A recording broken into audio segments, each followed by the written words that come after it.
At evening shift change on Virex Magna, the Vox towers hum like organ pipes sunk into slag.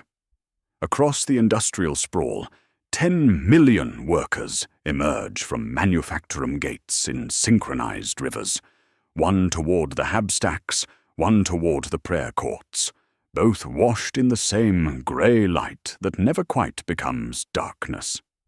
The Planetary ledger records two numbers that refuse to reconcile. 11%, above tithe quota this quarter. 19%, increase in missing persons during the same span. Output rises, people vanish. The towers keep their prescribed tempo, broadcasting evening hymns that sound wrong to ears trained on decades of liturgical precision. On Vox Channel 12, the Canticle of Restraint cycles through its 7-note progression. But the intervals have shifted, compressed by bars that were never there, stretched by rests that swallows breath. Before rations or rest, the faithful observe sweetness. Along the lanes to the prayer courts stand nickel basins, attended by lay brothers in grey robes. Each worker extends a tongue and receives a dusting of sanctified ash sugar, a ministorum concession to cracked mouths that doubles as catechism, sweeten the psalms, blunt the urge to complain. The powder tastes of metal and numbness.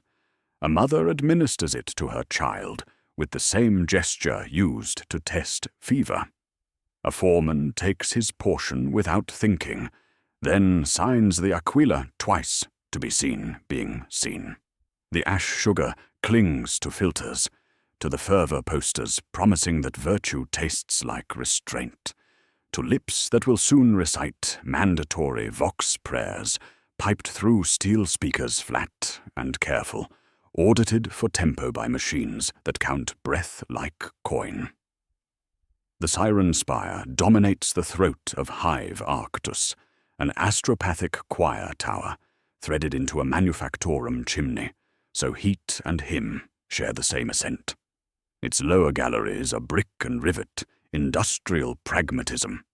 The upper spirals are newer, smooth-cast ceramite, seal-scripted, and patched with wards applied by hands that knew the shape of letters better than their meaning. Over decades, maintenance crews have repainted sigils with varnish and added flourishes where blanks would have been safer. The choir's lattice, once tuned for interstellar distress calls, now serves as metronome for labor piety, releasing the evening canon in cycles that have drifted from their approved schedule by minutes, then hours, then entire sequences. Emeritus Choir Master Jaro died last month from exhaustion, not unusual for 37 years of guiding astropathic communications through the warps screaming. His replacement arrived on the next supply transport. Choir Mistress Vel, whose credentials bear Ordo Hereticus seals, and whose requests include harmonic efficiency adjustments to evening hymn schedules. She walks the spiral galleries at odd hours, her footsteps echoing against walls lined with sangellite resonance crystals installed 3 months prior. The Mechanicus Tech adepts insist the crystals' constant singing, a high whine, audible even during transmission silence, represents normal operational resonance.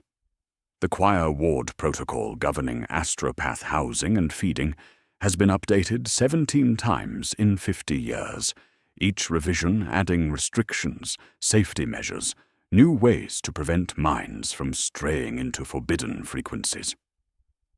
On the factory floors, a curious accessory has achieved universal adoption.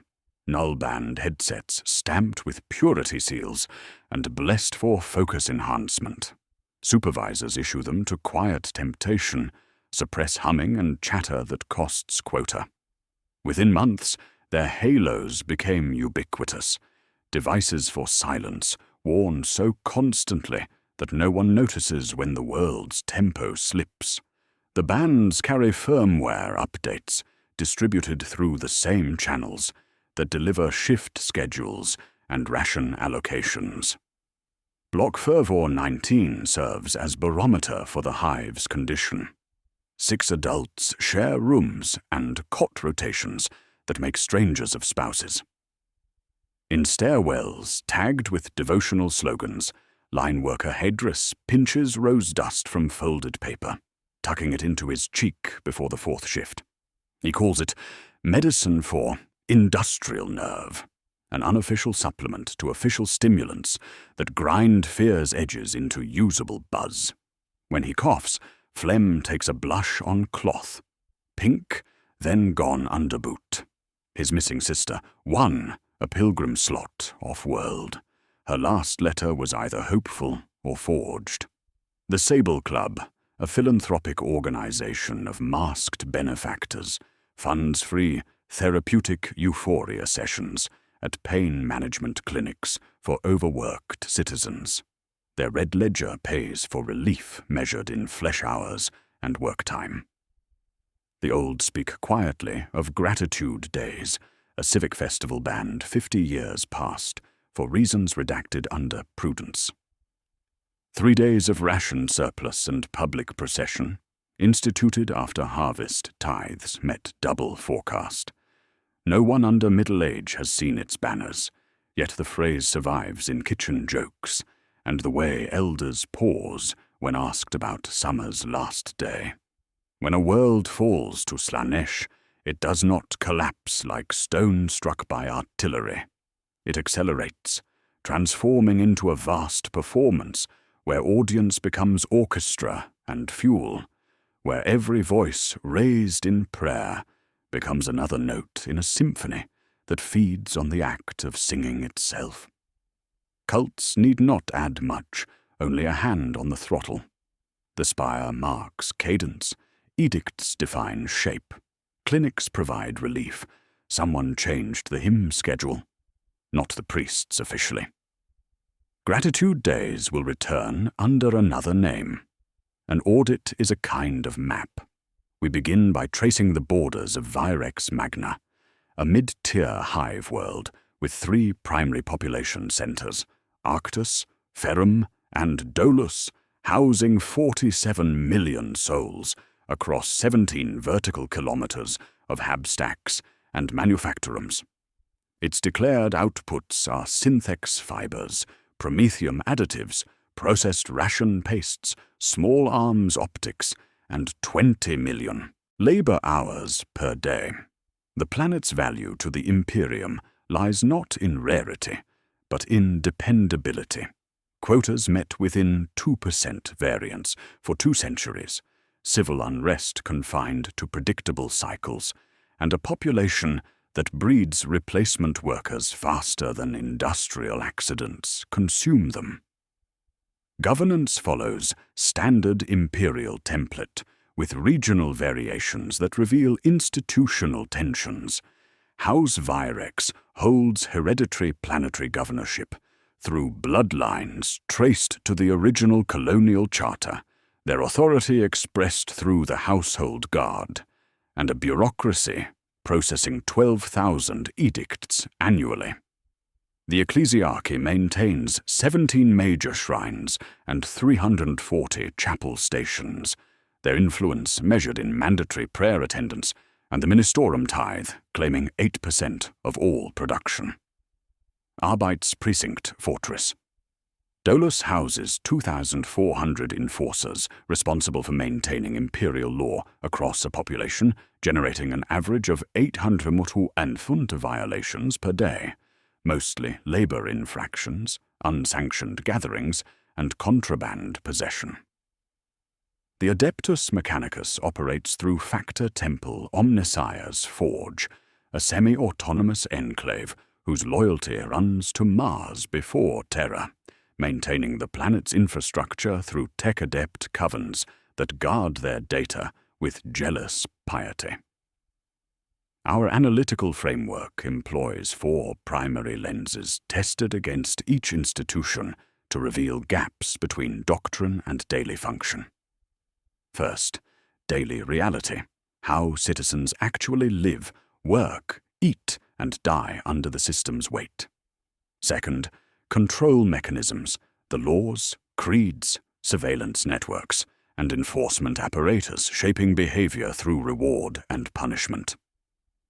Third, survival taxes, unofficial costs extracted through black markets, corruption, and the price of basic human needs. Fourth, spiritual and moral cost, the psychological toll of constant scrutiny, how faith becomes performance, and hope transforms into coping ritual. These lenses will be applied systematically to expose the contradictions that make worlds vulnerable. The Silence Edict timeline begins 47 years ago, with Orc incursions in the Tertius subsector, demanding emergency munitions surges from 17 worlds, including Virex Magna. Productivity quotas increased 23% overnight. Social stability measures followed, restrictions on color-saturated dyes that distracted workers, prohibition of non-liturgical music that disrupted shift schedules, and cancellation of public festivals that consumed resources needed for the war effort. The beloved Gratitude Days celebration, 3 days of increased rations and public procession, vanished under emergency powers that never expired. Governor Virex III signed supplementary edicts restricting sensory excess as planetary defense, creating legal framework for systematic suppression of pleasure, beauty, or spontaneous joy.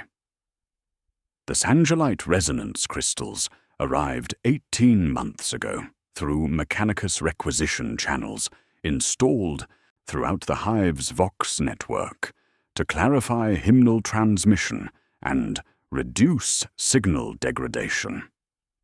Tech-adept Cord supervised their placement personally, ensuring proper harmonic alignment between the Siren Spire's astropathic choir and 17 major prayer courts. The crystals sing constantly, a high whine that maintenance logs record as normal operational resonance, though no one explains why they continue vocalizing during transmission silence. Workers report headaches that fade after extended exposure, dismissed as adaptation syndrome by Medici staff prescribing rest and additional prayer. The choir ward protocol governing astropath housing, feeding, and operational security has undergone 17 revisions in 50 years, each adding restrictions ostensibly for safety.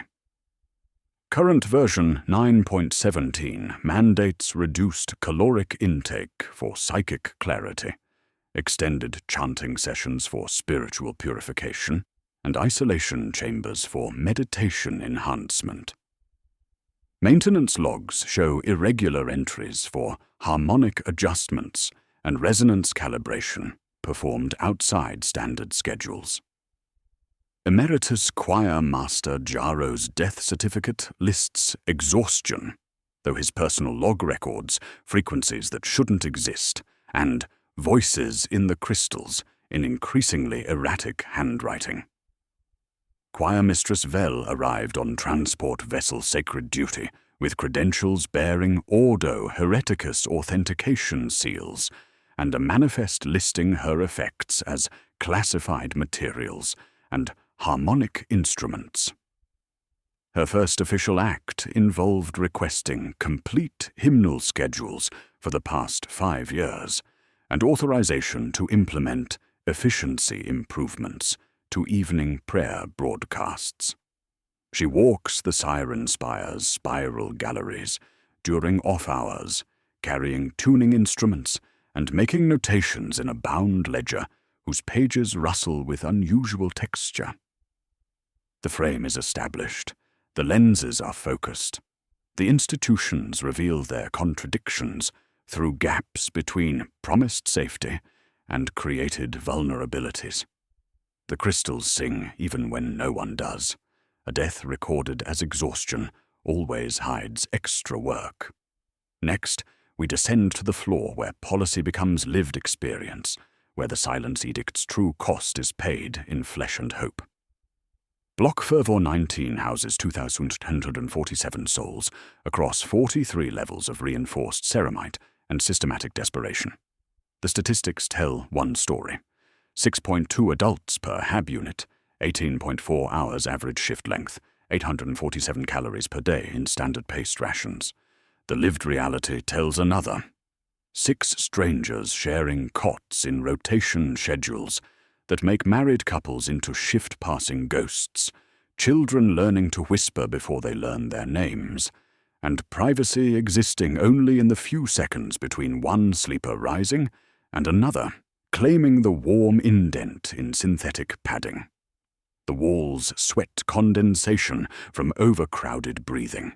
Sound draws attention, and attention costs ration points. Morning begins at 04:30 with klaxon prayer broadcast through speakers mounted in every corridor, every room, every alcove where human voices might otherwise gather unsupervised.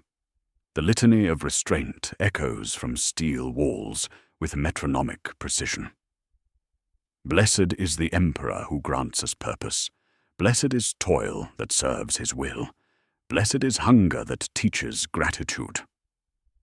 Recitation earns an extra ladle of paste at morning feeding, protein substitute mixed with vitamins, and binding agents that taste of metal and unfulfilled promises.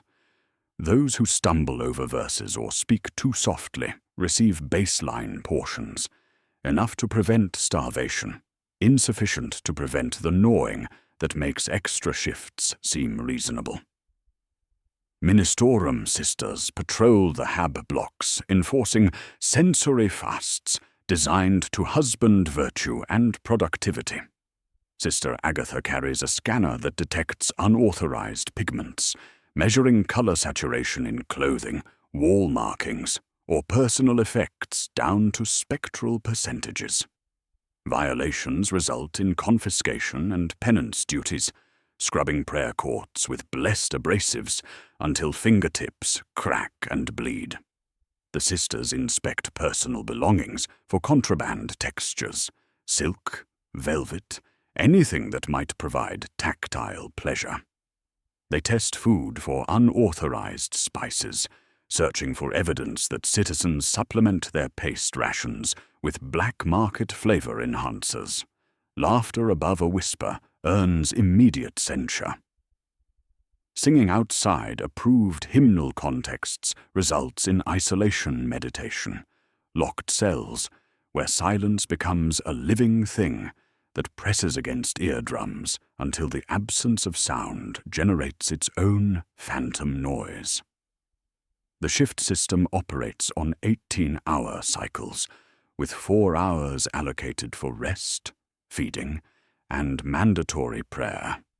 Workers receive sanctioned stimulants, blessed amphetamines that sharpen focus while suppressing appetite and emotional response. The chems arrive in sealed dispensers, marked with purity seals, distributed by Medicaid orderlies who record consumption on data slates linked to productivity monitoring systems.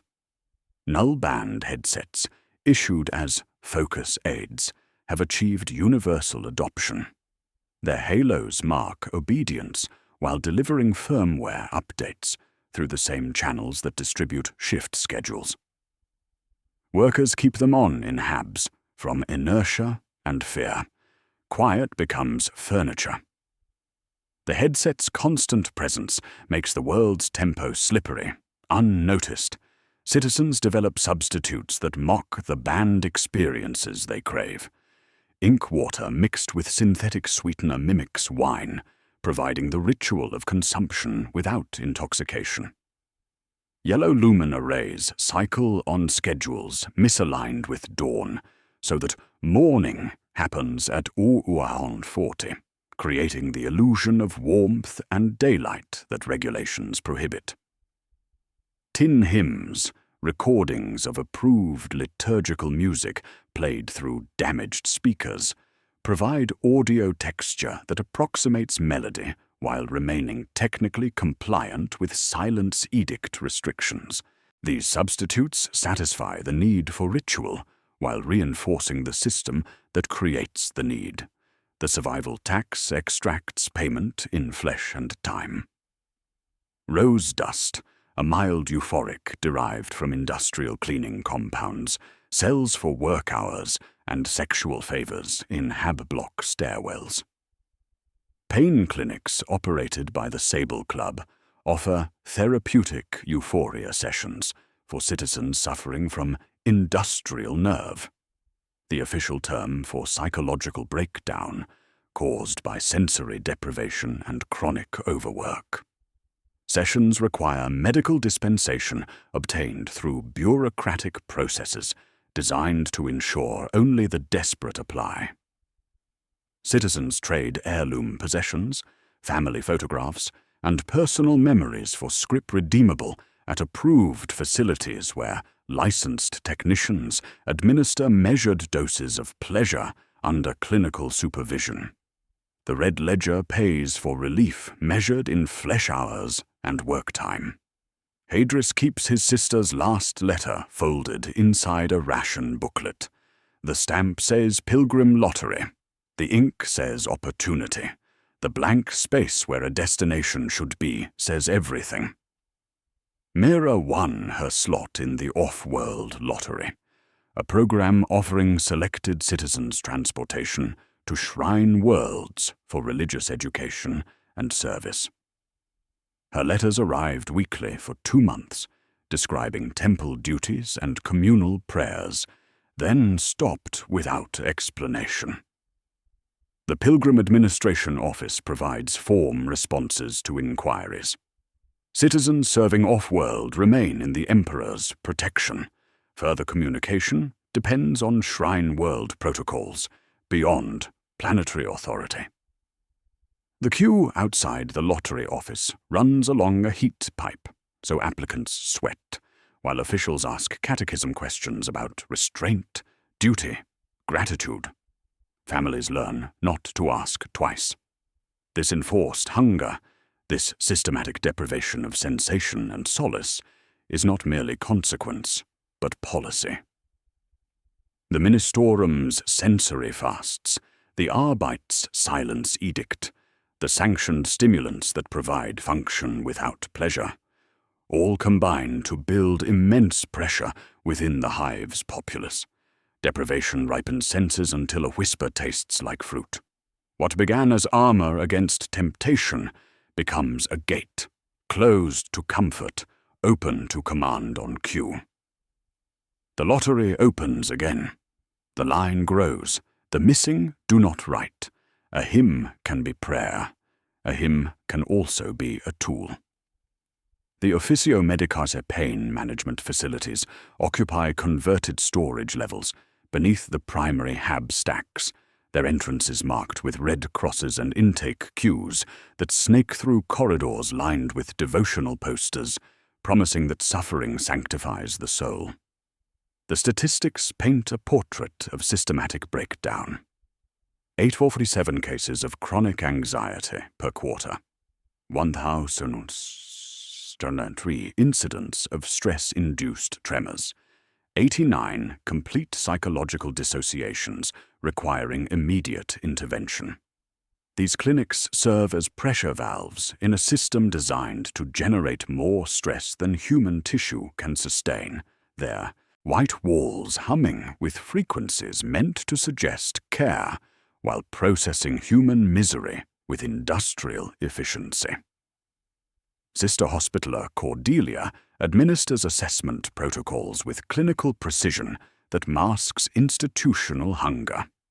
Workers arrive clutching documentation of industrial nerve, trembling hands, chronic insomnia, production floor collapses that cost quota points and invite disciplinary action. The intake forms require 17 signatures, 3 medical examinations, and testimony from supervisors confirming that productivity has declined due to psychological distress rather than moral weakness.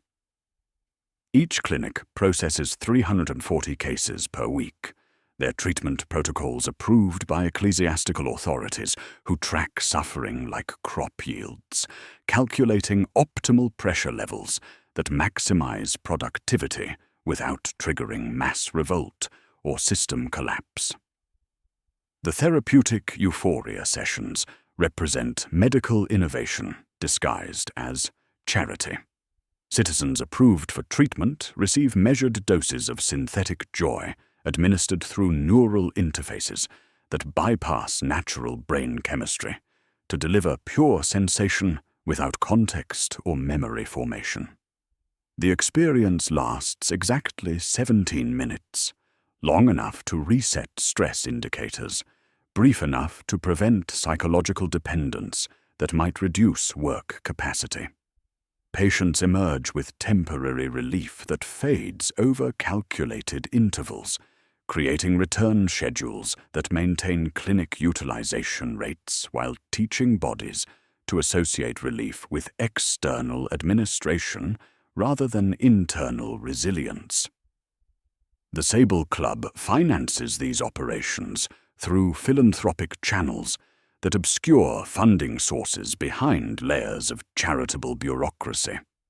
Their masked benefactors attend quarterly review meetings in chambers decorated with grey tapestries and ceremonial braziers burning incense that smells of copper and roses. The Red Ledger records expenditures in categories that blend medical necessity with administrative euphemism. Morale restoration, productivity enhancement, spiritual rehabilitation. The ledger itself is literal red, ink that stains fingers during audit inspections, seals that bleed when cracked, pages that rustle with unusual texture, suggesting materials not found in standard Imperial documentation. Arbites' seizure logs document systematic misdirection of medical supplies through channels that convert legitimate pharmaceutical shipments into recreational chemistry. Freight manifests list containers labeled as analgesics and sedatives containing compounds whose molecular structures exceed standard medical requirements by margins indicating intentional enhancement rather than therapeutic necessity. The invoice numerics form devotional patterns when arranged sequentially. 1 twice to 3, 2 5 to 8, repeating like line lengths in cantos. Numerical hymns that bypass surface scrutiny while serving as coded messages between suppliers who understand their cargo's true purpose. Guild charter modifications pushed through by influential Sable Club members holding positions in the Planetary Senate create the Pleasure Guild under the euphemistic designation morale restoration through curated sensory experiences. Charter Clause 7 authorizes sensory modulation services delivered by licensed practitioners during declared productivity surges. Clause 12 mandates integration with Ecclesiarchy oversight to ensure doctrinal fidelity.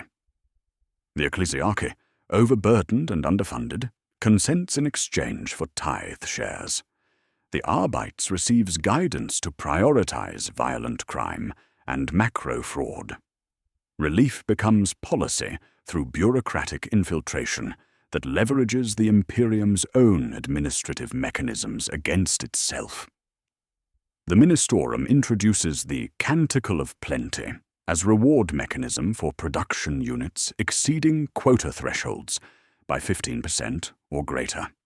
This new hymn features harmonic progressions that differ significantly from approved liturgical templates, its 7-verse structure incorporating tonal intervals that stimulate neurological responses associated with pleasure and anticipation rather than reverence and submission.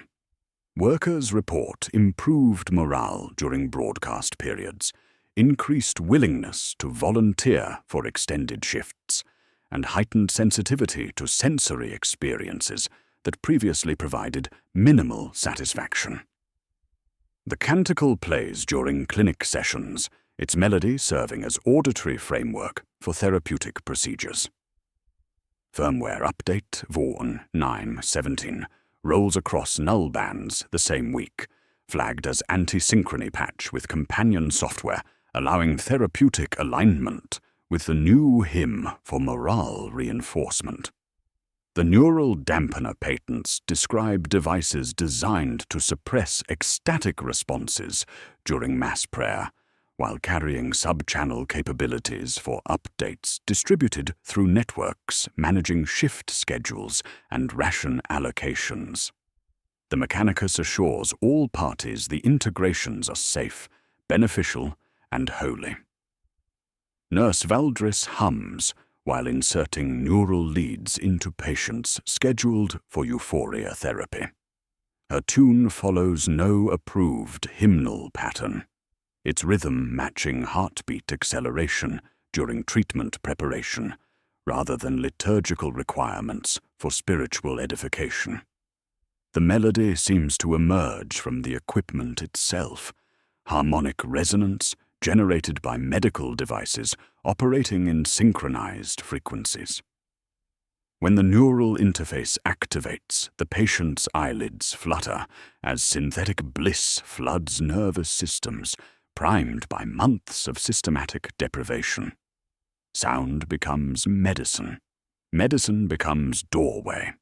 The clinic's acoustic environment shifts from sterile efficiency to something resembling sanctuary, though the worship offered serves appetites that canonical prayers cannot satisfy.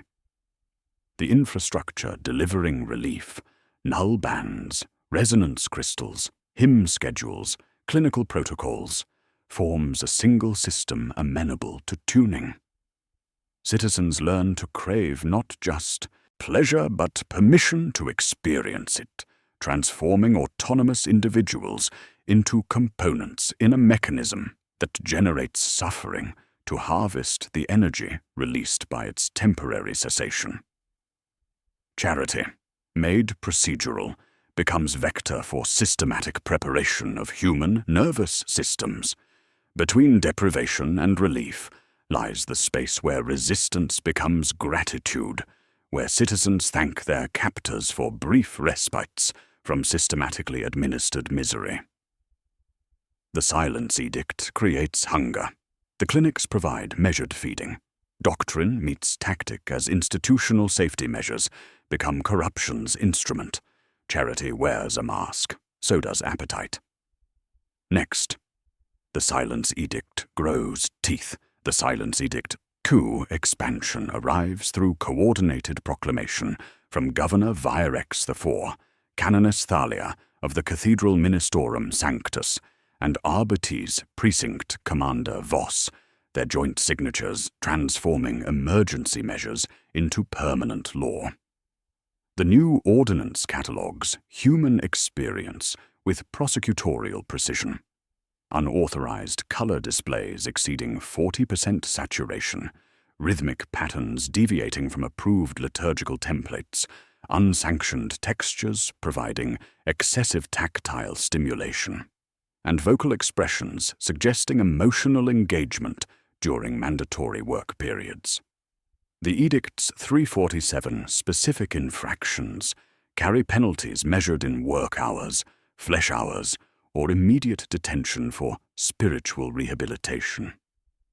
What began as wartime austerity hardens into systematic suppression of sensation itself.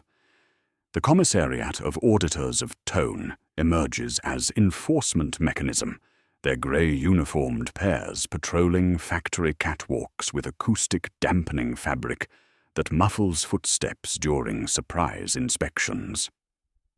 Commissar auditors carry toolkits of quiet terror, sonic meters calibrated to detect unauthorized humming, chroma slates measuring color saturation by spectrometer, and breath counters registering respiratory patterns during prayer recitation.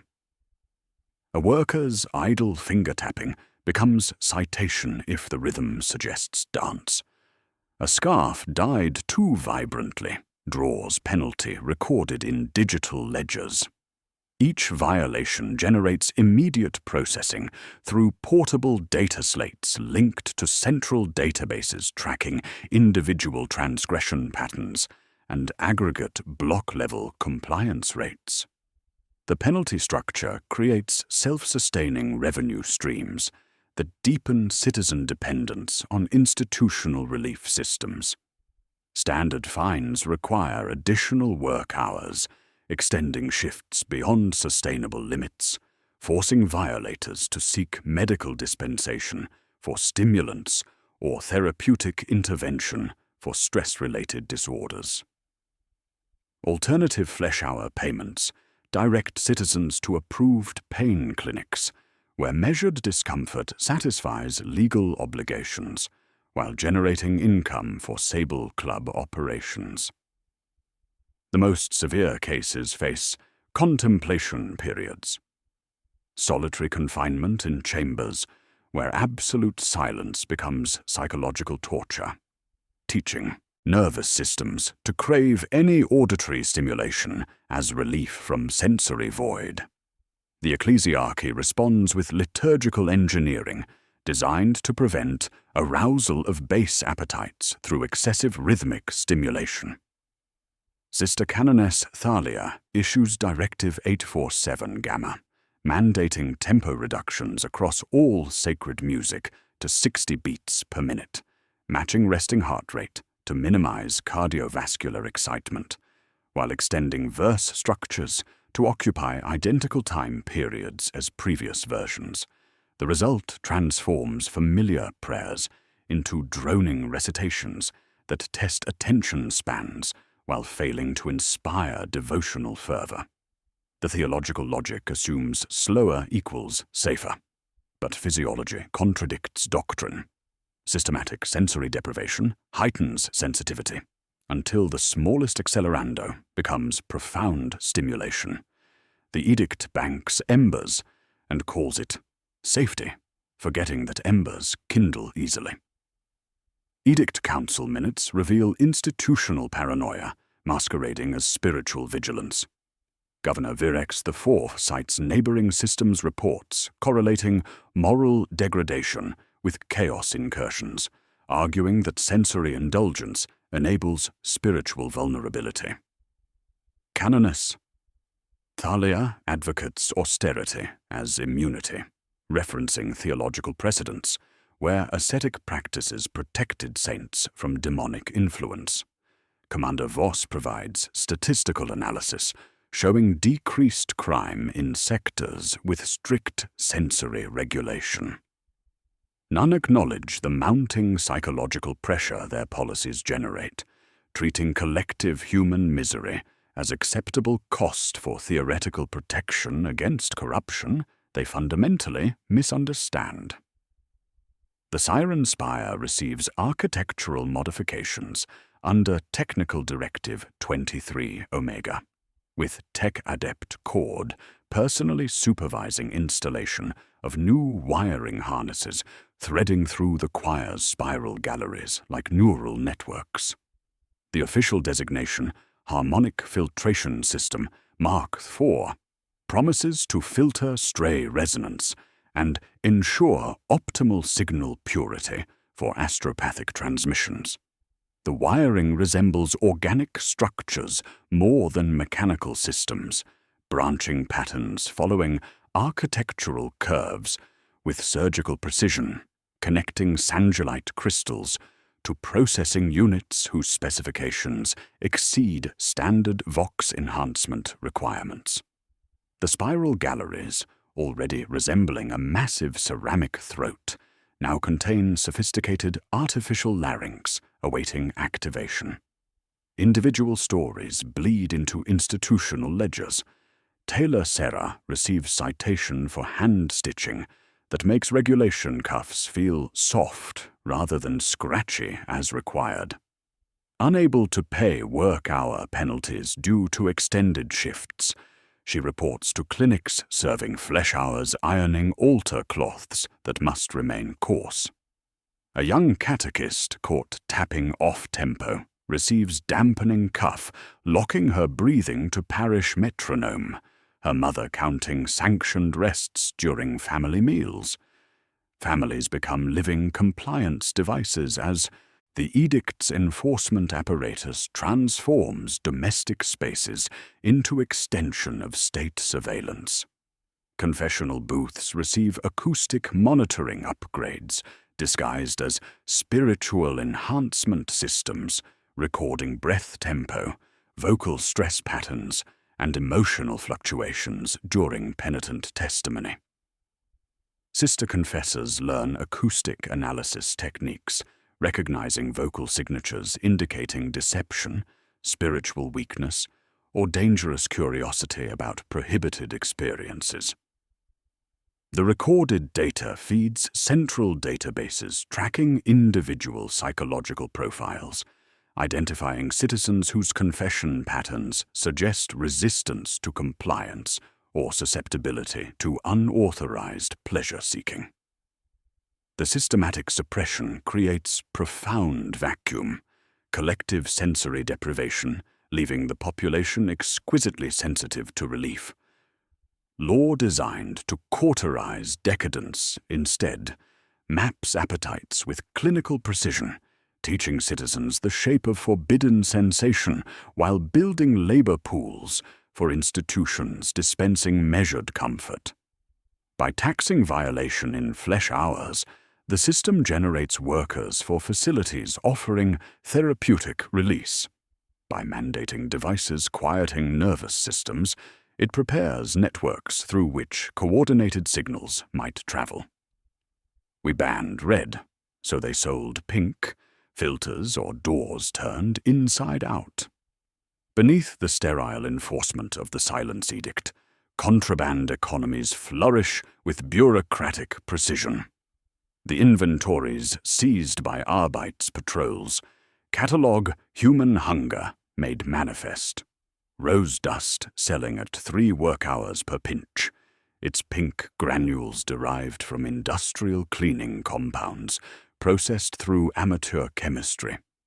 Violet shards commanding 8 work hours each, crystallized promethium additives that dissolve under tongues to provide 30-minute windows of enhanced color perception, mercurial teas brewed from recycled coolant fluids, priced at 1 full rest cycle per cup for the tingling sensations that approximate touch in bodies numbed by systematic sensory deprivation. These substances circulate through barter networks that mirror imperial bureaucracy with entrepreneurial efficiency, accepting payment in work hours, personal possessions, or services rendered in alcoves where privacy costs extra. The Joy Ration script system institutionalizes this shadow economy through channels that satisfy both regulatory oversight and consumer appetite. The Sable Club issues grey chits embossed with aquilé and faint perfume, redeemable at approved clinics for measured doses of synthetic pleasure administered under medical supervision. Citizens accumulate scrip through productivity bonuses, perfect attendance records, or voluntary overtime exceeding quota requirements by margins, suggesting dedication rather than desperation. The currency itself bears imperial iconography alongside Sable Club authentication seals, creating legal tender for illegal experiences, while generating secondary markets where brokers clip 10%, tithe 2 to the ministorum, and slide the rest upward through House Virex intermediaries who classify pleasure as morale infrastructure. The kickback chains reach planetary governance through intermediaries who launder criminal proceeds as charitable donations. Governor Virex IV receives quarterly reports from the Sable Club detailing their morale restoration initiatives, statistical analyses showing decreased suicide rates and increased productivity in sectors with clinic access. Palace accountants record club contributions as public health investments, while private accounts receive transfers from shell corporations, managing clinic revenues. The nobility's moral distance from street-level suffering enables willful ignorance of systems they ultimately profit from and depend upon, transforming systematic exploitation into philanthropic virtue through bureaucratic alchemy.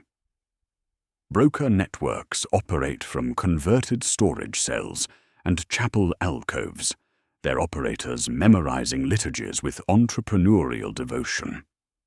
Merchant confessor Doreus sells blessed rose dust for respiratory purification, sanctified violet shards for optical clarity, and null band headset modifications for enhanced spiritual focus.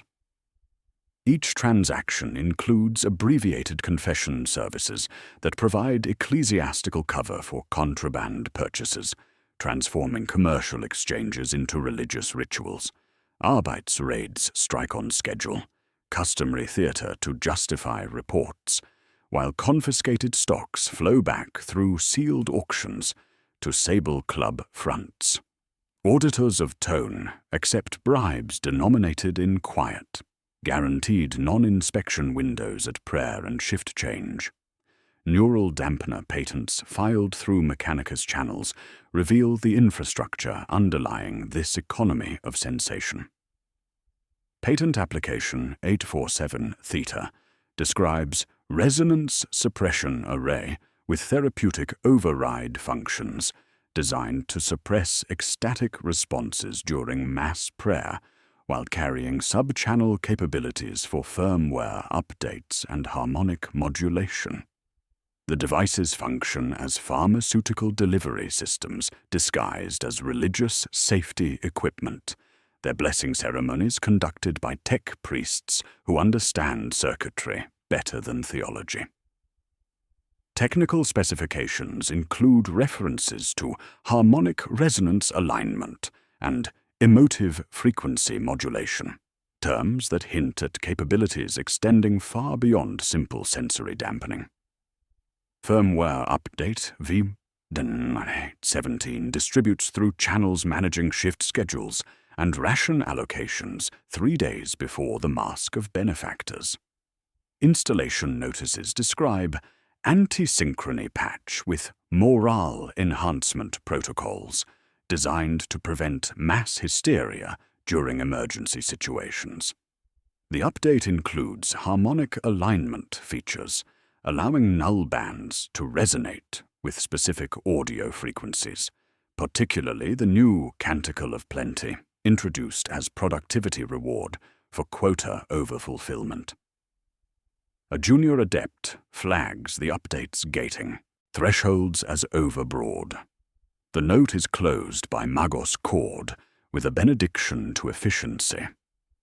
Citizens report improved mood during canticle broadcasts, increased willingness to volunteer for extended duties, and heightened appreciation for authorized recreational activities. The Mask of Benefactors emerges as the culmination of months of systematic preparation. Gratitude Days returns wearing the mask of Charity Gala, staged beneath the Siren Spire's Sangelite chandeliers for Planetary elite while broadcasting the Canticle of Plenty to every block as morale reinforcement. Free joy rations accompany the event. Clinics extend hours. Nullbands auto-update to align protection with celebration. The broadcast frequency for the gala's main event is carefully chosen to coincide with the activation parameters of firmware V9.17, transforming safety devices into reception equipment for signals that bypass conscious awareness while influencing nervous system responses. Line worker Hadris trades his grandmother's heirloom quilt, hand-woven synth fiber in patterns predating the Silence Edict, for script redeemable at Clinic 17. The textile's subtle color variations and soft texture represent contraband worth 6 months' joy rations, its destruction necessary to fund relief from misery the system creates. He lies on steel examination table as neural leads connect to ports behind his ears, their insertion accompanied by nurse humming unlisted melodies that seem to emerge from medical equipment operating in synchronized frequencies. The synthetic bliss floods nervous systems primed by months of systematic deprivation. 17 minutes of pure sensation that teaches his body to crave external administration of experiences once generated naturally. Walking home through corridors lined with sangolite crystals, their constant singing now audible as harmonic progression rather than mechanical whine, Hadris notices the crystals pulse with subtle rhythms matching his heartbeat. The null band around his skull feels different, lighter, more responsive, as if awakened to frequencies previously filtered. The firmware update has transformed his safety device into reception equipment, awaiting coordination. The infrastructure delivering relief forms a single instrument, amenable to tuning, citizens learning to crave not just pleasure, but permission to experience it through channels that have spent months teaching bodies to respond to external commands, disguised as charity. The market has done its work. Hunger has been priced, relief packaged, distribution smoothed by law, and expectation trained to arrive at the 9th bell.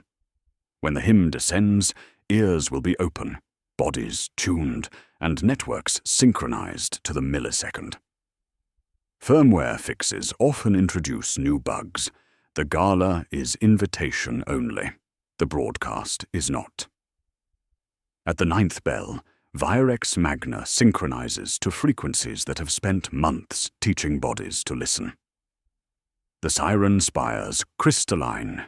Galleries host the mask of benefactors beneath sangolite chandeliers that refract light through faceted surfaces, casting patterns that would violate the silence edict anywhere else. Nobles in grayscale masks, geometric patterns, smooth ovals, intricate bone filigrees, raise crystal flutes filled with sanctified wine-tasting of copper and anticipation. Governor Virex IV toasts morale restoration through measured generosity. His words broadcast planet-wide through Vox networks primed for transmission. The assembled elite applaud with gloved hands, their masks concealing expressions of hunger disguised as benevolence. 47 levels below, Clinic 17 distributes free joy rations to queues stretching through hab-block corridors. Citizens clutch authorization chits, while null-band headsets download firmware updates disguised as celebration protocols. Sister Hospitaller Cordelia administers neural interfaces with practiced efficiency, her movements synchronized to the canticle of plenty, beginning to echo through Vox towers across the hive. The synthetic euphoria floods nervous systems prepared by months of systematic deprivation. 17-minute doses of relief that teach bodies to associate pleasure with external administration rather than internal generation. The convergence begins at 21:47:33. Firmware VOI 9.17 activates across 8.7 million null-band headsets, unlocking subchannels that transform safety devices into reception equipment. The Canticle of Plenty shifts from reward hymn to carrier wave, its harmonic progressions aligning with neural dampener frequencies to create resonance cascade throughout the hive's population. In the choir ward's spiral galleries, Choir Mistress Vel guides 12 astropaths through progressions that follow no approved liturgical template. The sangolite crystals embedded in ceramic walls resonate with frequencies that make the spire itself into instrument, throat and larynx combined. Tech-adept Cord monitors harmonic alignment from control alcove, his augmetic fingers dancing across runic keyboards as wiring harnesses pulse with organic rhythms. The choir's voices rise in 7-part harmony, their psychic talents focused through crystalline matrices that amplify telepathic resonance beyond planetary boundaries into warp space itself.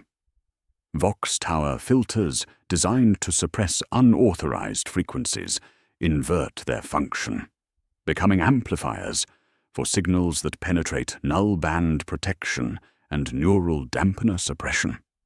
The infrastructure of silence becomes instrument of coordination. Citizens report sudden euphoria, heightened sensitivity to color and texture, overwhelming urge to sing along with broadcast hymns. In Block Fervor 19, Hadris removes his null band for the first time in months, his ears ringing with phantom frequencies as sangolite crystals embedded in corridor walls pulse with visible light. The synchronization cascades through population centers, like dominoes falling in, predetermined patterns. At 21:52:17, ecstasy detonates, not the quiet, measured euphoria of the clinics, but raw, uncontrolled explosion of sensation. In manufactorums, workers drop tools, their bodies arching as pleasure and pain become indistinguishable. On hab levels, families convulse, voices rising in collective shriek of unholy joy. Flesh ignites, not in flame, but in searing internal combustion of nerve endings. Small warp breaches flicker into existence in crowded spaces, their edges wreathed in shimmering light, their depths revealing impossible colors. The first manifestation occurs in Clinic 17. Sister Cordelia's humming reaches frequencies that crack reality's membrane, her voice becoming doorway through which something beautiful and terrible emerges. The demon prince unfolds from harmonic resonance, like flower blooming in reverse, its form composed of crystallized sound and liquefied light. Citizens receiving joy rations scream in harmonized ecstasy as their nervous systems overload with sensation beyond human capacity to process. PDF Unit Tertius holds transit choke gamma for exactly 4 minutes before corridors themselves begin pulsing with organic rhythms. Sergeant Vex orders retreat as hab block walls sprout sensory organs, eyes weeping tears of liquid silver, mouths singing in languages older than humanity. His squad's null bands provide no protection against reality itself becoming instrument of corruption. They fall back through passages where gravity fluctuates in time with the choir's breathing. Arbites Fortress Dolus activates emergency shutters, sealing blast doors against invasion that arrives through vox speakers and atmospheric vibration rather than conventional assault. Commander Voss monitors tactical displays showing synchronized uprising across all population centers, his enforcement apparatus helpless against corruption, transmitted through the same networks that maintain Imperial authority. The fortress's null field generators overload, attempting to suppress planetary resonance. Beneath a table in Block Fervor 19, 7-year-old Ilara clamps hands over ears while humming last year's untuned hymn, off-key, human, fragile melody that provides momentary protection against synchronized corruption. Her voice cracks with fear and determination, the only sound in the hive not aligned with the planetary orchestra's performance. Above her, adults dance to rhythms that consume souls while feeding something vast and hungry existing between dimensions. In the Siren Spire's apex, the convergence reaches crescendo. A robed figure steps onto the main broadcasting platform, lacquered mask gleaming under sangolite light, voice amplified by the spire itself, cutting through cacophony. The harmony is achieved. Magos chord purrs, voice like a smile, like silken blade. The tuning wand in his hand conducts reality itself, movements directing the spire's song toward frequencies that make the barrier between materium and immaterium permeable. He raises the slender instrument once against stone. The pitch drops a quarter tone. The world follows. Who wrote the code? The mask's smile has a name. In the silence after the song, new rules are posted. Dawn arrives as a ledger.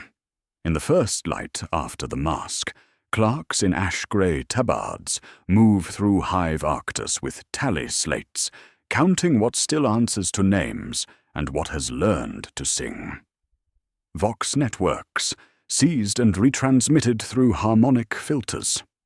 Water distribution, redirected to districts demonstrating optimal exaltation compliance. Food processors, inventoried under new sigils, open mouths ringed by thorns, their output now denominated in sensory units rather than nutritional content. The unmasked benefactors emerge as officers of systematic appetite, their lacquered faces gleaming with post-ecstatic radiance as they supervise the administrative consolidation of a world that has not collapsed, but evolved. House Virex dissolves without ceremony into the household, its hereditary authority subsumed by collective governance of former Sable Club patrons, guild masters, and select clergy whose masks have become faces. Governor Virex IV retains his palace, but surrenders his title, becoming Archintendant of Sensations, responsible for curating optimal civic experiences. His household guard swears new oaths to appetites rather than aquila, their uniforms redesigned in lacquered greys and wine-stained whites that echo the aesthetic of systematic indulgence disguised as administrative efficiency. The quota system inverts with surgical precision. Citizens who meet productivity targets receive sensory rewards calibrated to individual psychological profiles. Enhanced color perception for textile workers whose eyes have learned to distinguish 17 shades of crimson, tactile amplification for assembly operators whose fingertips now register texture like musical instruments, auditory enrichment for Vox operators trained to hear pleasure in static. Failure earns total sensory deprivation, isolation chambers where absence becomes torture. More refined than any physical violence, teaching nervous systems to crave external administration of experiences once generated naturally through human connection and simple joy. Block Fervor 19's chapel transforms overnight into Theatre of Red, its conversion revealing architecture designed for performance rather than prayer. Pews become viewing frames angled toward central stage, their wooden surfaces carved with patterns that guide eyes toward focal points, where ceremony meets flesh. The altar expands into platform, equipped with amplification systems and restraint apparatus, its blessed surfaces repurposed for rituals that feed entities existing between dimensions. Former Sister Canoness Thalia, her ecclesiastical robes replaced by crimson silk, conducts performances from the choir loft, converted to control booth, orchestrating spectacles that blur boundaries between worship and consumption. New enforcement units patrol hab blocks with weapons designed to enforce joy through neural stimulation rather than conventional violence. Shock malls deliver measured euphoria to citizens displaying insufficient enthusiasm during mandatory celebration periods. Compliance officers carry sonic projectors broadcasting subaudible frequencies that induce pleasure responses in null band wearers whose firmware updates have transformed safety devices into reception equipment. The violence remains institutional, but wears the mask of therapeutic intervention, punishment disguised as medical treatment for emotional dysfunction. The tithe of breath emerges as primary planetary obligation, replacing traditional resource extraction with systematic harvesting of human sensation. Citizens must participate in synchronized exaltation cycles, feeding the warp storm, blooming over Hive Arctus like malignant aurora. Participation schedules mandate specific emotional states at predetermined intervals: ecstasy during morning shifts, anguish during evening rest, anticipation during feeding periods. Biometric sensors embedded in HAB block walls monitor compliance, their readings transmitted to processing centers, where former Medici staff calculate optimal stimulation levels for maximum warp energy generation. Ilara, the child who survived the convergence by humming off-key hymns, receives special attention from tech adept Cord. He personally fits her with an unremovable null band bearing his lacquered sigil, a device that cannot be updated, modified, or removed without killing its wearer.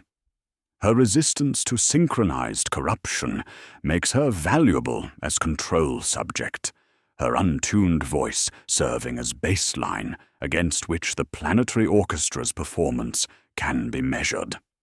She becomes living reminder of humanity's original frequency, preserved like specimen in laboratory, dedicated to cataloging the distance between innocence and consumption. The evacuation lottery reopens with fanfare, masking its true purpose. Citizens queue outside household offices, decorated with banners promising pilgrimage opportunities requiring faithful servants.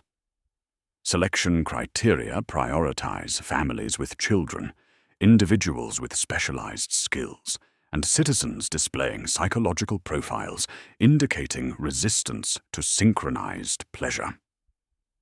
Transport vessels arrive with clockwork regularity, their manifests listing pilgrims alongside cargo specifications, suggesting human freight rather than passenger service.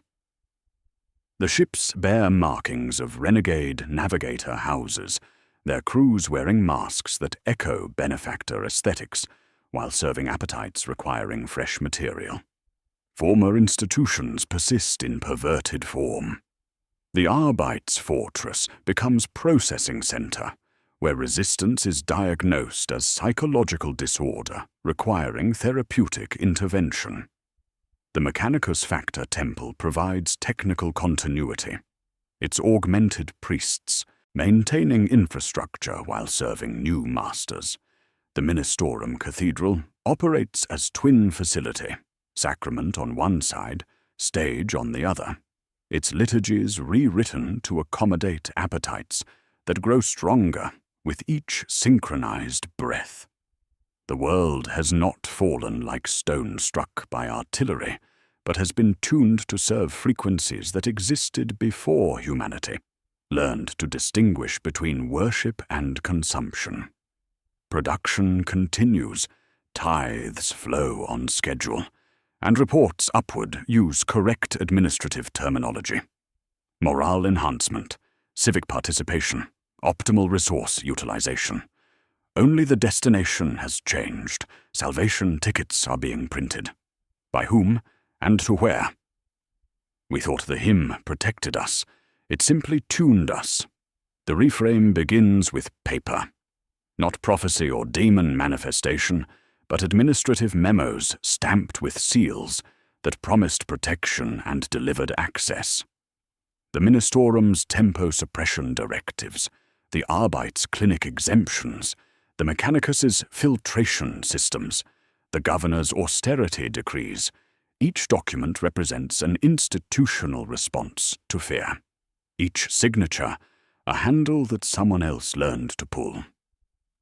The horror of Virex Magna's transformation, lies not in external invasion, but in the systematic perversion of imperial safeguards into vectors for the very corruption they were designed to prevent.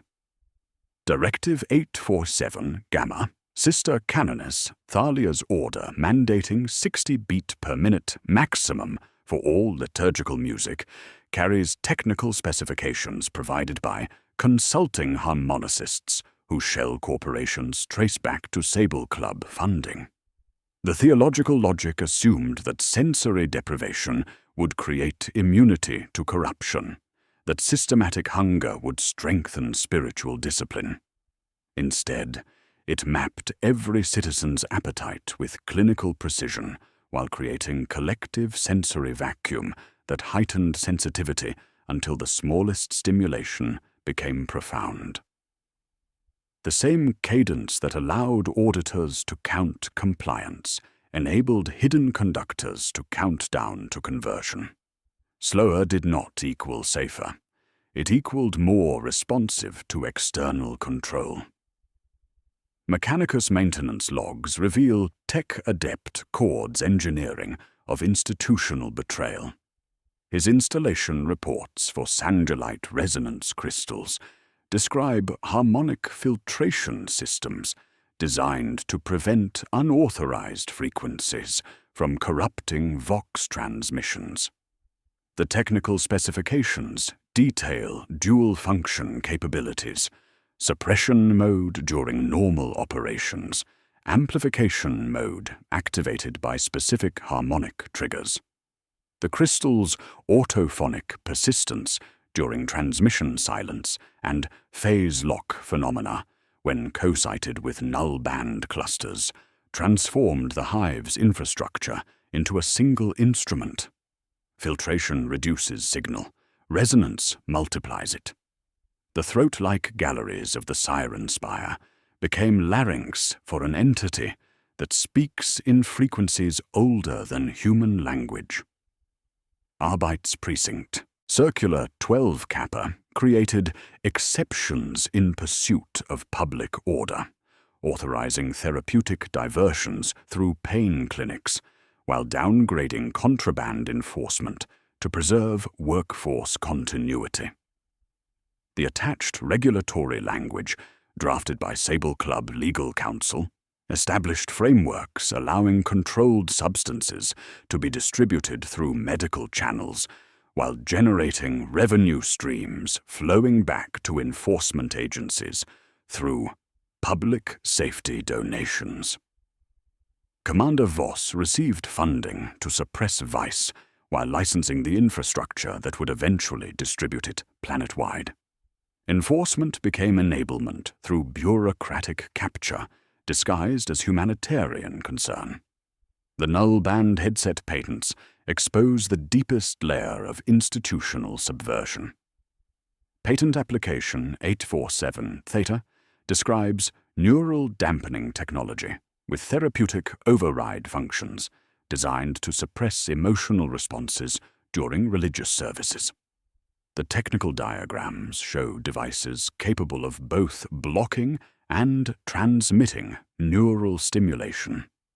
Their firmware architecture including sub-channels for emergency coordination protocols. Citizens voluntarily installed reception equipment for signals that would transform their safety devices into instruments of corruption. The anti-synchrony patch promised protection against mass hysteria, while actually preparing null-band networks for coordinated activation through harmonic alignment features, marketed as morale enhancement. The pain clinics completed the circuit through systematic conditioning of human nervous systems. The Sable Club's therapeutic euphoria sessions provided genuine relief for suffering created by sensory deprivation, teaching bodies to outsource natural capacity for joy to external sources. 17-minute windows of engineered bliss calibrated citizens to specific frequencies while creating psychological dependence on institutional pleasure administration. The clinics served as thresholds training populations to ride the agony bliss line until pressure could be harvested on command. Citizens learned to associate relief with clinical settings, their autonomy atrophying through calculated disuse. Magos Cord's credentials trace through legitimate Mechanicus channels to Mars itself, his technical expertise beyond question, his loyalty documented through decades of faithful service. The lacquered mask he wore during the convergence bears cogwheel sigils, alongside symbols predating Imperial iconography, suggesting dual allegiances that remained hidden until activation. His efficiency adjustments to hymn schedules, his installation of crystalline networks, his firmware updates disguised as safety patches, all represented not sabotage, but surgical modification of existing systems to serve appetites that reward pressure and repurpose cure into vector. The Silence Edict itself emerges as primary preparation mechanism. By banning color, music, texture, and spontaneous joy, the legislation created collective sensory deprivation while building legal frameworks for controlled administration of relief. The edict's enforcement apparatus generated revenue streams, funding the same clinics that provided escape from suffering the law created. Citizens learned to associate pleasure with external permission, transforming autonomous individuals into components awaiting activation. Gratitude Day's transformation into the mask of benefactors revealed sophisticated understanding of institutional psychology. Rather than opposing imperial traditions, corruption wore familiar forms, returning banned celebrations under charitable auspices.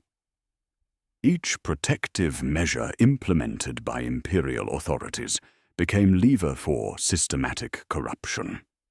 The Ministorum's tempo suppression created appetite for rhythm. The Arbites' sensory restrictions built hunger for stimulation. The Mechanicus's filtration systems provided channels for invasion. The cult infiltrated not by adding corruption, but by owning relief from suffering the Imperium created to protect itself. When the convergence detonated, it was not external invasion, breaching walls, but internal synchronization, aligning parts already assembled.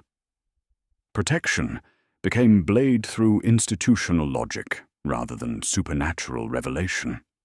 The evacuation lottery reopens with salvation administered by the same institutions that provided damnation, hope distributed through channels that have learned to harvest it. Citizens queue for tickets printed by clerks whose masks cannot be removed, their applications processed by the household that orchestrated their corruption. What does it mean to be eaten but left walking? A tithe can be paid in grain, gold, or gasps. The mechanism operates with industrial precision that would satisfy any Mechanicus efficiency audit. When human nervous systems achieve synchronized ecstasy at sufficient intensity, the membrane between materium and immaterium becomes permeable, allowing entities dwelling in warp space to feed directly on emotional energy generated by living consciousness. The Prince of Excess does not consume souls like corpse starch, but processes them like promethium, extracting the capacity for sensation while leaving functional human machinery intact to generate additional resources. This represents not death, but systematic harvesting, converting planetary populations into renewable energy sources for appetites that grow stronger with each synchronized breath. The household institutes feast schedules with bureaucratic efficiency that transforms suffering into administrative routine. Citizens receive daily assignments specifying required emotional states at predetermined intervals, rapture during morning productivity cycles, anguish during rest periods, anticipation during feeding times. Compliance officers monitor nervous system responses through biometric sensors embedded in HAB block infrastructure. Their readings transmitted to processing centers, where former Medicae staff calculate optimal stimulation levels for maximum warp energy generation. The administrators track citywide exaltation pulses through networks that measure breath per minute rates, moans per hour quotas, and skin surface activation percentages for each registered inhabitant. Household statisticians develop measurement units that normalize the harvest with clinical precision. 1 aspirate unit equals exhaled air enriched by ecstasy during synchronized breathing exercises. 1 tremor mark represents full-body nervous system activation, crossing 7 muscle groups simultaneously. 1 chorus point measures 10 voices locked to the spire's frequency within 0.03 seconds. Daily reports flow upward through administrative channels. 1.4 million AU, 230,000 TM, 19,000 CP. Auditor Neris reviews productivity assessments on data slates, ordering percussion density increased on level 37, and tactile amplifiers reduced in childcare facilities to prevent wastage. The ledgers balance sensation like grain shipments, their numerical precision masking the systematic consumption of human capacity for joy. The Siren Spire functions as metronome for this economy of sensation, its crystalline galleries resonating with frequencies that regulate planetary emotional cycles. Choir Mistress Vel guides the astropathic choir through harmonic progressions that serve as carrier waves for coordinated stimulation, their psychic talents amplifying signals across the hive's population through sangulite matrices that convert sound into warp resonance. The spire's throat-like architecture channels acoustic energy upward, creating beacon visible to entities dwelling in immaterial realms. Each pulse of the crystalline metronome coordinates individual experiences into collective symphony, 47 million citizens becoming instruments in planetary orchestra, whose conductor exists between dimensions. The Theatre of Red serves as refinery, where human experience undergoes systematic processing. Former Block Fervor 19's chapel hosts performances that blur boundaries between worship and consumption, its converted altar equipped with neural interfaces allowing direct extraction of sensory experiences from volunteer subjects. Citizens compete for selection as performers, their participation earning enhanced rations and preferred housing assignments, while their nervous systems provide raw material for entities feeding on intensity rather than content. The theatrical framework provides psychological distance enabling willing cooperation. Participants understand they are performing rather than suffering, their agency preserved through illusion of choice. Resistors undergo therapeutic processing in null galleries, chambers lined with sound-absorbing foam that drinks light, texture, even the rasp of breath. Absolute sensory deprivation continues until consciousness begins generating phantom sensations to fill the vacuum, subjects begging for any stimulation as their autonomy dissolves into desperate gratitude for external administration of experience. Former Arbites Commander Voss emerges from processing as enthusiastic advocate for synchronized participation, his conversion serving as example for remaining holdouts. The therapy succeeds not through breaking will, but through teaching nervous systems that relief comes only through institutional channels. Ilara, her unremovable null band bearing Chord's lacquered sigil, serves as control specimen, her resistance catalogued as baseline against which planetary compliance is measured. Beyond Virex Magna's atmosphere, the suffering Aurora attracts corsair fleets bearing banners of the Prince of Excess, their crews augmented with sensory amplifiers, allowing them to experience planetary emotional broadcasts as recreational intoxication. The Corsairs establish orbital harvesting stations equipped with arrays that convert atmospheric warp resonance into portable energy sources, their holds filling with crystallized sensation for transport to dark mechanicum forge barges, where human suffering becomes currency for technologies, merging flesh with appetite. The Pilgrim Fleet operates as export pipeline under renegade navigator Kithara.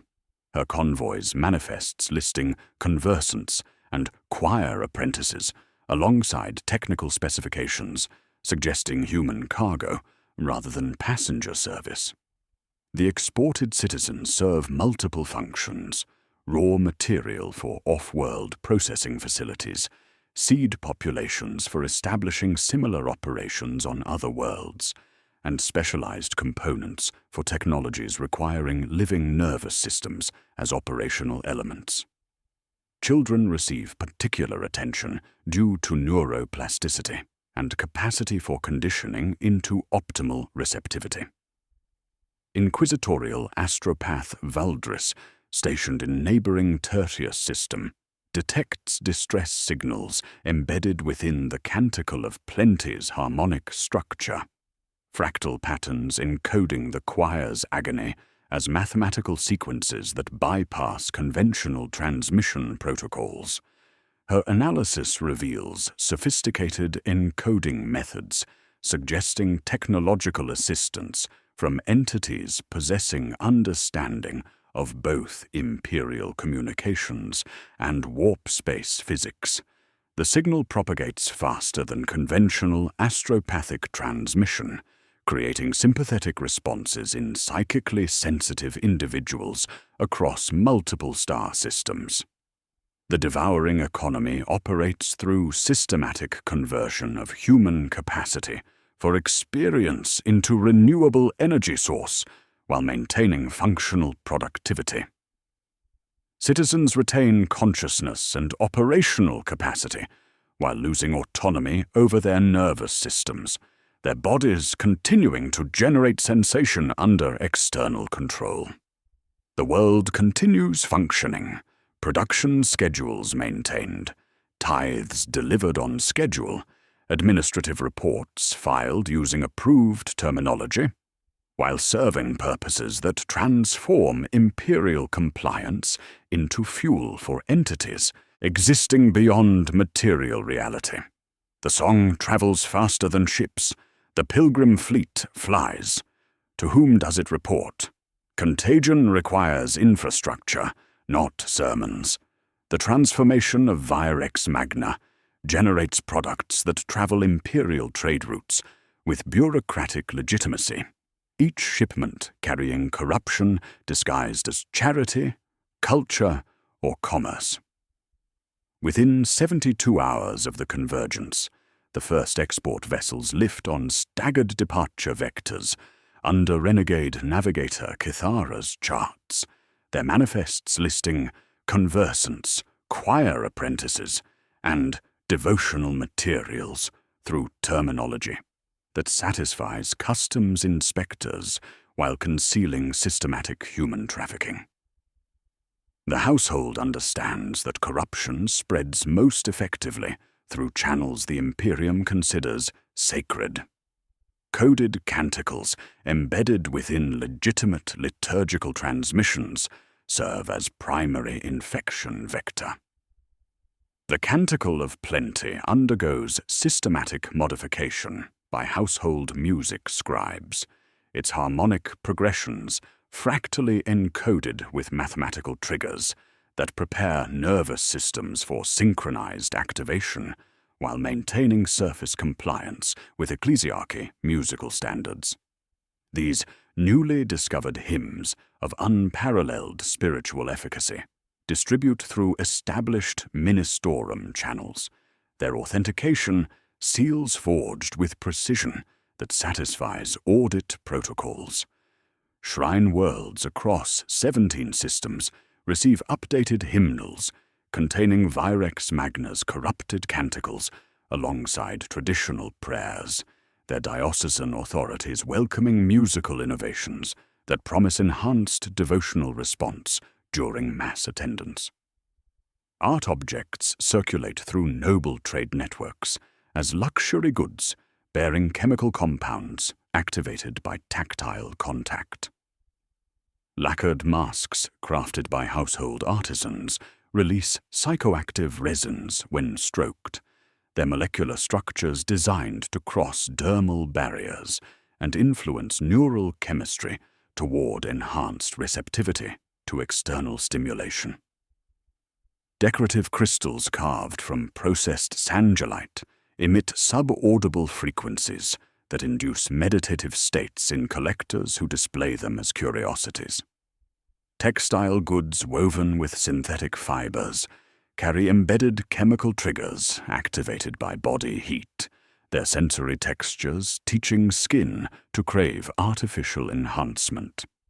Each piece bears authentication from legitimate Imperial guilds, their corruption invisible to standard inspection protocols, while providing measured doses of forbidden sensation.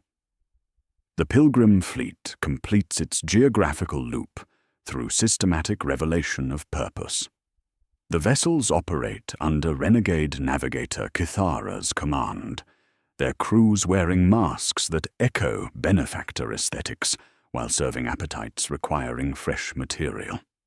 The ship's rendezvous with dark mechanicum forge barge Appetite Eternal in the shadow of dead worlds, their holds reconfigured for human cargo, transported as choral substrates and sensory components. The missing citizens from Virex Magna's early corruption, families who won lottery slots, workers who volunteered for off-world service, arrive at processing facilities where their consciousness remains intact while their autonomy dissolves into systematic servitude. Children receive particular attention due to neuroplasticity, their bodies refitted with bespoke null bands containing advanced firmware for optimal receptivity conditioning. Cultural performance vectors spread infection through entertainment channels that bypass doctrinal scrutiny. The caravan of beneficence travels established pilgrimage routes, their wagons painted in regulation greys, while carrying theatrical equipment designed for mass psychological conditioning. Their centerpiece performance, The Mask of Benefactors, presents itself as cautionary morality play, while serving as field testing for synchronized corruption techniques. Audiences experience measured doses of coordinated ecstasy, disguised as artistic appreciation, their nervous systems primed through choreography that follows 7 pattern movements the body remembers. At final bow, actors distribute thank offerings, incense cakes containing chem resin that releases attention-enhancing compounds when warmed in common braziers. Neighboring worlds receive aid packages through established humanitarian channels, their contents appearing beneficial while serving as preparation mechanisms. Null band headsets arrive as advanced focus enhancement devices for industrial workers suffering productivity-related stress. Medical supplies include synthetic compounds marketed as nutritional supplements that enhance sensory sensitivity while creating psychological dependence on continued consumption. Charity gospel pamphlets contain updated liturgical music featuring harmonic progressions that prepare nervous systems for synchronized activation. Each shipment bears authentication from legitimate Imperial relief organizations, their beneficial effects masking systematic preparation for future corruption through mechanisms that exploit the Imperium's own protective instincts. Slaaneshi corsair escorts provide protection for human cargo, while operating under letters of marque issued by corrupted navigator houses, their legal status as privateers providing cover for systematic trafficking operations. Their crews include former Imperial Navy officers whose service records remain clean, their corruption achieved through gradual exposure to sensory amplifiers that enhance combat effectiveness while creating dependence on external stimulation sources. The Corsairs establish orbital harvesting stations equipped with arrays that convert atmospheric warp resonance into portable energy sources, their holds filling with crystallized sensation for transport to forge barges, where human suffering becomes currency for technologies merging flesh with appetite. The Adeptus Mechanicus maintains loyalty fiction through meticulous documentation that satisfies audit requirements while concealing systematic collaboration. Tech Adepts Cord's quarterly reports describe efficiency improvements and infrastructure upgrades using approved technical terminology, his innovations classified as beneficial modifications rather than fundamental alterations serving hostile purposes. The Forge Temple's data archives contain complete technical specifications for corruption vectors disguised as research into enhanced human-machine interface protocols. Footnotes repeat in binary benedictions that comfort auditors who cannot pass their true meaning, while margins fill with mathematical proofs that would satisfy any inspection while providing blueprints for replication across multiple worlds. The missing pilgrims' loop closes through shipping manifests and cargo records that trace their destinations through legitimate commercial channels to processing facilities operating under cover of industrial development projects. Citizens who departed Virex Magna as voluntary emigrants arrive as specialized components for technologies requiring living nervous systems as operational elements. Their capacity for experience becomes renewable resource harvested through methods that preserve function while eliminating resistance, their voices literally converted into objects through legal language that renders consciousness into commodity. The infection spreads through commerce, charity, and culture, its appetite growing with each synchronized breath drawn by populations taught to crave external administration of experiences once generated naturally through human connection. The feast exports itself through Imperial protective mechanisms, transformed into distribution networks, each vector operating through legitimate channels until activation conditions align across multiple systems. The Inquisition arrives as institutional schism made manifest. Ordo Hereticus Inquisitor Mordian descends with Astra Militarum. 47th Cadian Brigade aboard strike cruiser Purity's Edge, his Puritan methodology demanding total cleansing through orbital bombardment that leaves no trace of systematic corruption. Ordo Malleus Inquisitor Vex materializes uninvited through teleportarium assault, her radical philosophy seeking surgical excision of corruption while preserving souls deemed salvageable through therapeutic intervention.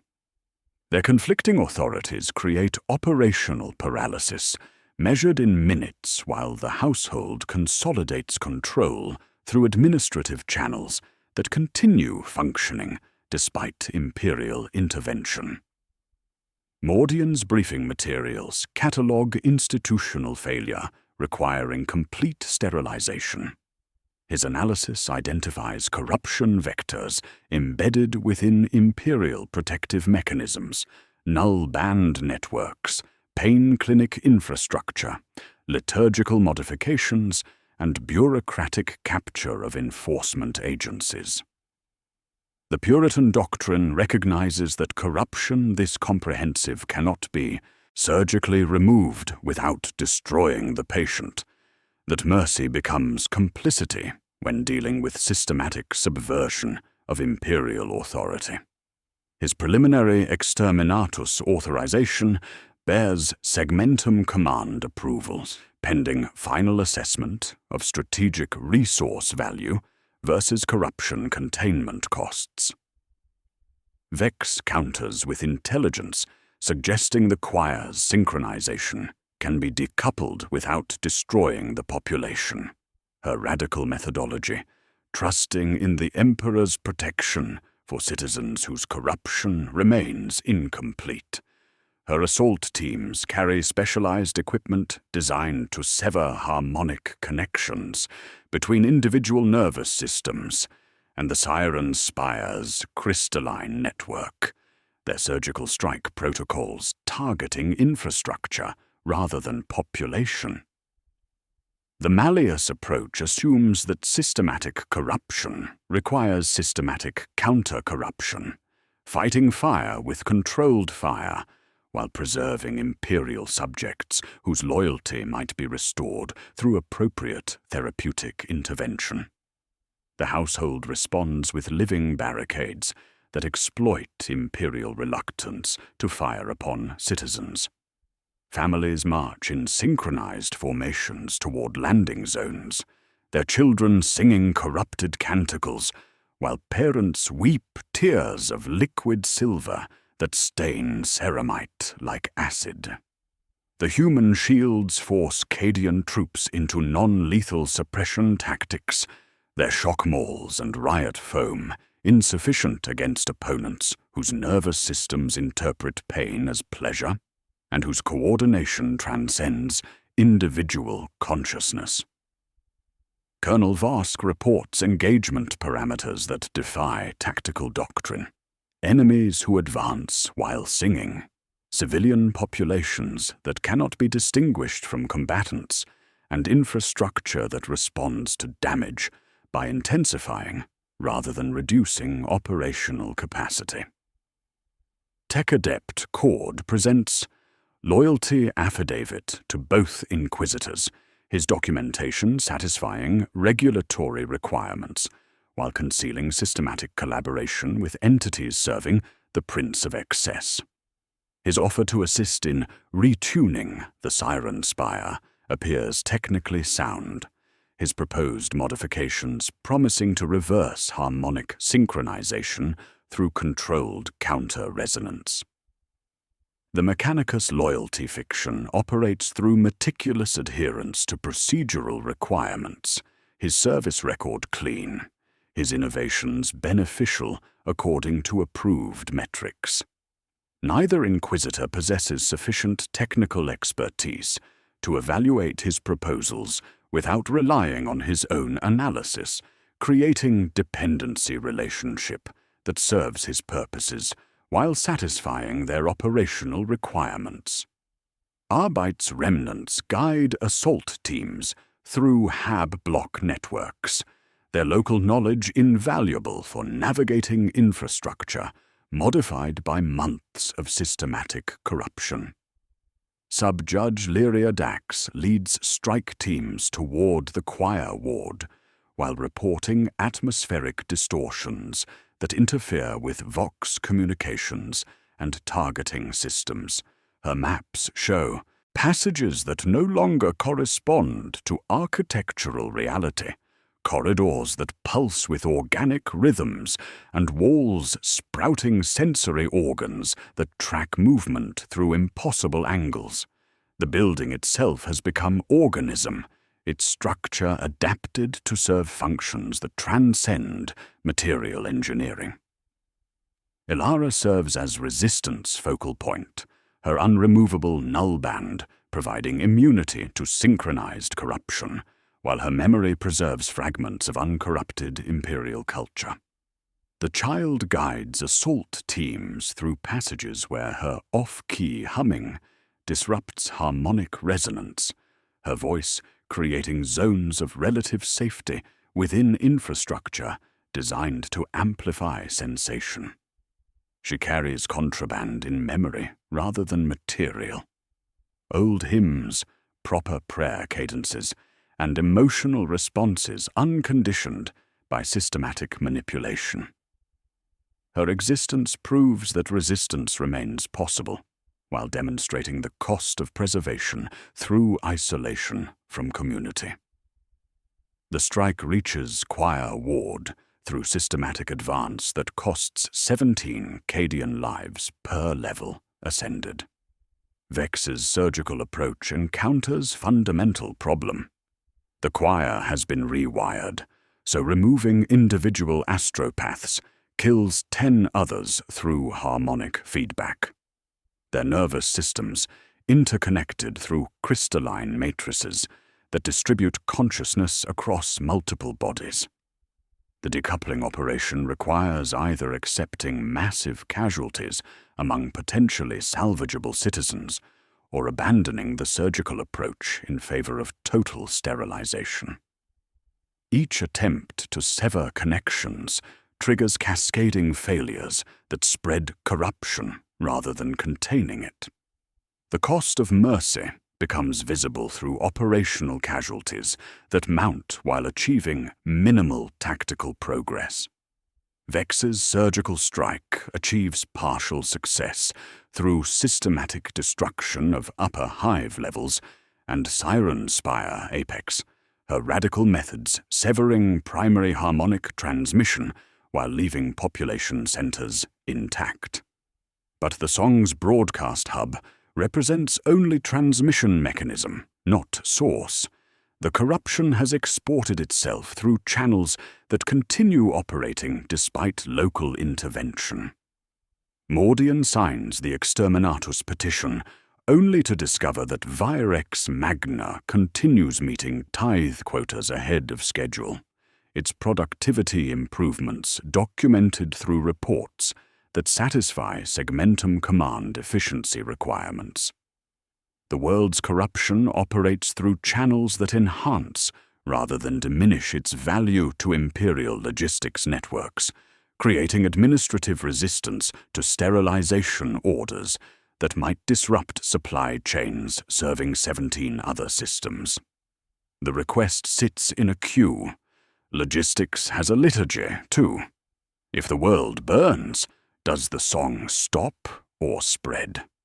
The Exterminatus petition advances through administrative channels with momentum that transforms tactical urgency into resource allocation spreadsheet.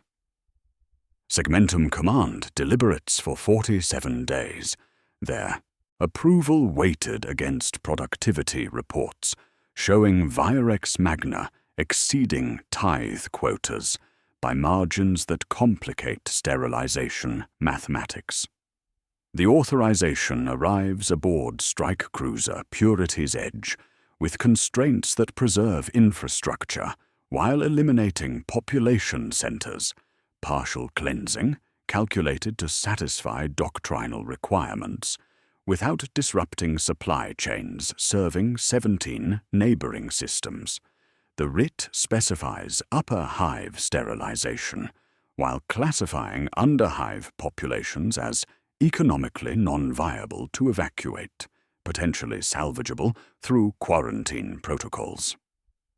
Orbital bombardment commences at dawn with surgical precision that maps institutional priorities onto targeting solutions. The Siren Spire vanishes in consecrated fire, its crystalline galleries melting into slag that no longer resonates with frequencies older than humanity. Sangilite networks collapse into blessed glass, their harmonic transmission capabilities severed through systematic destruction of resonance matrices. The theater of red becomes crater-lined with ceramite that bears Aquila stamps reclaiming corrupted space for Imperial authority. 3 days of burning purify atmospheric levels while leaving the foundational infrastructure intact, a compromise between purity and pragmatism that satisfies neither doctrine nor necessity. Household elites attempt evacuation through channels they established for systematic export, their lacquered masks gleaming with post-ecstatic radiance as they compete for berths aboard vessels already departed. Archintendant Virex IV dies in his palace as fire consumes administrative centers, his final transmission, requesting priority boarding, arriving 17 minutes after incineration. Choir Mistress Vel escapes through to coordinates provided by renegade navigator Kithara, her consciousness preserved within portable crystalline matrices that continue broadcasting corrupted canticles through networks spanning multiple star systems. Tech adept Cord vanishes during bombardment, his lacquered mask discovered in ruins, showing no organic remains.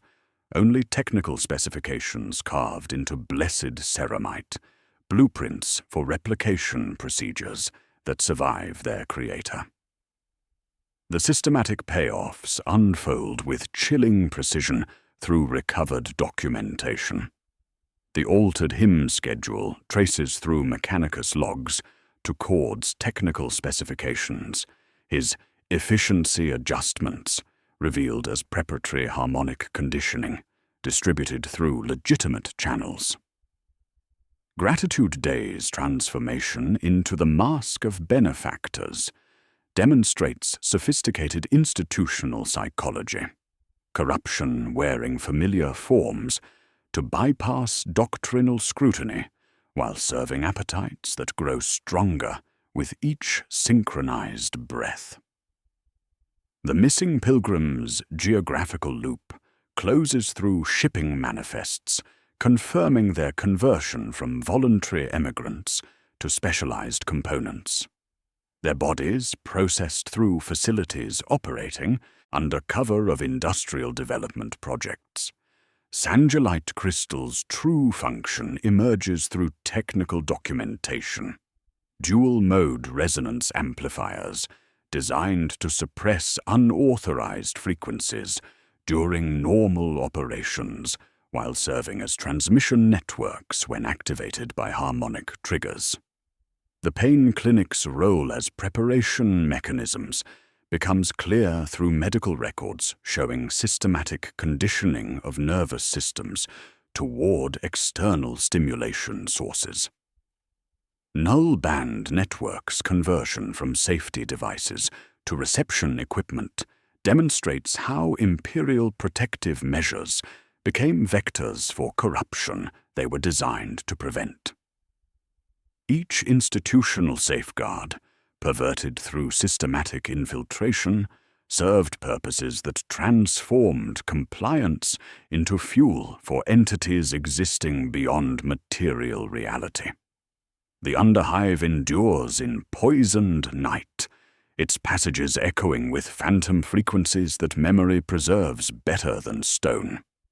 Air thick with ash and ozone carries traces of harmonic resonance that survived the cleansing, architectural elements still suggesting cadence through structural rhythms. Water runs brown with metallic taste, heat sinks groan with cooling metal, and survivors ration silence the way they once rationed bread. Null bands lie dead on cracked ceramite, their halos inert iron, but bodies remember synchronization patterns learned through months of systematic conditioning. The song's broadcast hub dies with the siren spire, but export succeeded through vectors that continue operating despite local sterilization. Cord's code, embedded in firmware updates distributed through legitimate Mechanicus channels, spreads across Forge temples serving 17 systems. Corrupted canticles travel through Ecclesiarchy networks as newly discovered hymns of unparalleled spiritual efficacy. Art objects bearing chemical compounds circulate through noble trade routes. The caravan of beneficence travels established pilgrimage routes, their theatrical performances serving as field testing for corruption techniques. Aid packages containing null-band headsets, medical supplies, and updated liturgical materials arrive on neighboring worlds through humanitarian channels that exploit Imperial protective instincts. In ruins of Block Fervor 19, Elara sits amid bricks that remember singing. The ration kiosks are dead, but ash sugar remains in waxed paper. Sacrament unchanged by fire that claimed everything else. She wets her finger, touches powder to tongue, and tastes metal and numbness, the familiar bitterness of devotional routine. Around her, survivors rebuild basic functions, gather water, share heat, barter silence. She hums the old untuned hymn, off-key, human, fragile, until architectural suggestions of cadence withdraw from stone that no longer pulses with organic rhythms. A world does not fall to Slaanesh like stone struck by artillery, but is sculpted by policy into instrument. Played until strings are flesh and hall is empty. The performance ends, the audience disperses. The orchestra packs its instruments for transport to venues, where new compositions await debut. Rules of survival offer no heroism, only delay measured in time between one synchronized breath and the next. The broadcast died. The export did not. Worse is coming. Just not here.